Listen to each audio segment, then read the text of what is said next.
Ilanga liyachinga, isikhathi siyabetha. Abanye bathi sihubela sakutsha. Akukhanya ukuthi umengameli walokhu uyokulala baliwe namhlanje namkhanjani. Zolokhu amagqwetha wakhe afaka isibawo ekhotho ephakemeko yePietermaritzburg High Court. Linga ngakho konke kusemandleni ukuthi angangeni ngejele.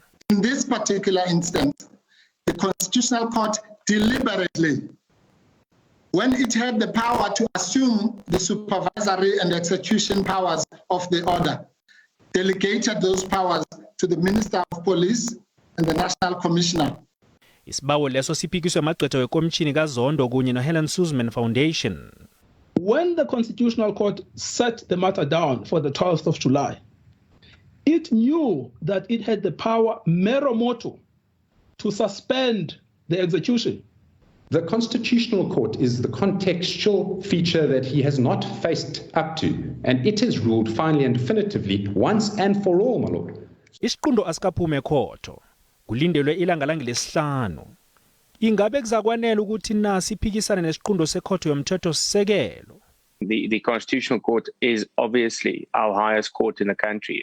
No constitutional court order can be appealed or reviewed. It can only be, an application can only be brought to rescind it, and that must be brought directly to the Constitutional Court. Njeke sekusezandleni zikaNgqongqotjhe wezamaPholisa kunye nokomshinara wezamaPholisa ukuthi ayambopha uZuma namkhanjani.